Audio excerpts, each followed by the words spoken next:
So I'm Bill Martinez. He's Mark Meckler, the former internet attorney with extensive experience in technology law. He's also the president and co-founder of the Convention of States Action, the largest nationwide movement seeking to call the first ever Article 5 Convention of States.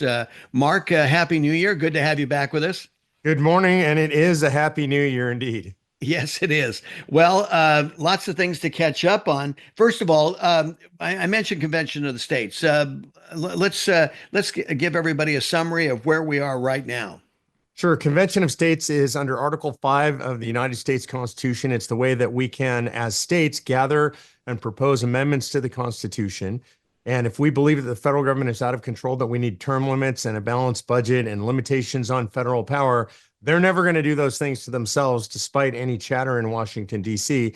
We're going to have to do those things, and we can call a convention. It takes 34 states to call. So far, 19 states have done it. And as we're here at the beginning of the new year, almost all the states are now in action in their legislatures. And I just got back this week from Nebraska, where they're working on something there, and a lot of other states in action.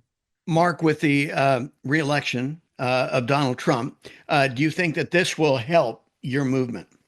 Yeah, I do think it helps. I mean, people feel momentum, and I recommend, and I think a lot of people get this, when you have momentum, that's the time to double down and push harder. A lot of the things that we're pushing for are things that Donald Trump is pushing for himself. And I know he'd like a permanent legacy, and we'd like to make a lot of those things into permanent legacies by ensconcing them in the Constitution.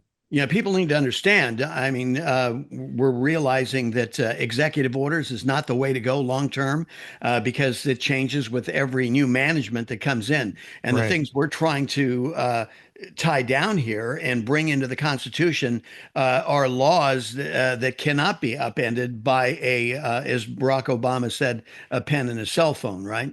Right. I'll give you a very specific example. Donald Trump has talked extensively about doing away with the Department of Education. I think Linda McMahon, as Ed Secretary, is going to be committed to that.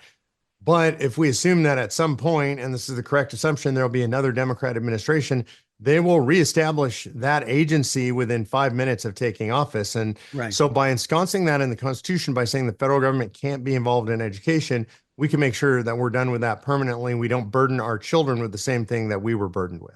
Right, exactly. Well, and that's a perfect example. And there's others too that we need to consider because we saw what happened with the weaponization of government.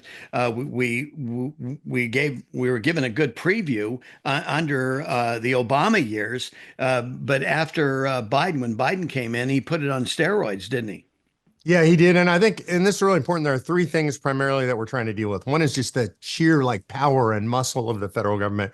We want to cut that down. Most Americans believe that it should be cut down to size. Second is the money, right? The spending, and the spending's out of control. And even if DOJ cuts some of that spending, even if Republicans cut some of that spending, I'm not that optimistic about that. But even if they were to, the Democrats will ramp it right up again as soon as they come to power. And then finally is the time that these guys serve in Congress, in the House and the Senate, also staffers and bureaucrats. We want to cut those. We want to impose term limits on those people.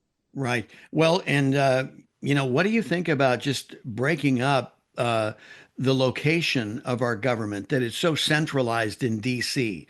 I mean, you got a lot of people who aren't even coming to office. I think less than 10% of government bureaucrats are going to the office every day.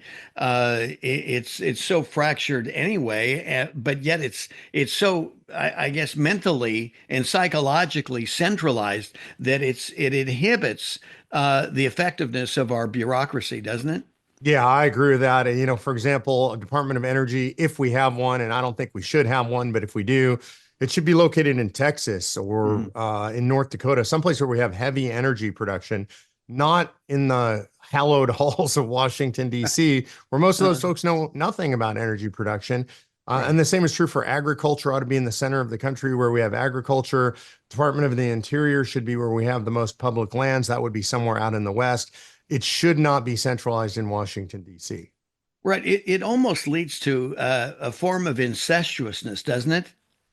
Yeah, I wouldn't say almost. It absolutely does. I was trying to be diplomatic. I'm sorry, Mark. Yeah, look, I know you've spent time in DC as I have. And so if you work in DC, then all your friends work in DC. Right. If you work at an agency, most of your friends work at an agency or another branch of the federal government.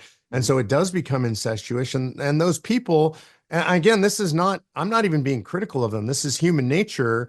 If you hang out with only federal employees or people who feed Right. off the federal teat, then you're going to be in support of that. It's just human nature. Exactly. Well, the old saying, birds of a feather flock together, right?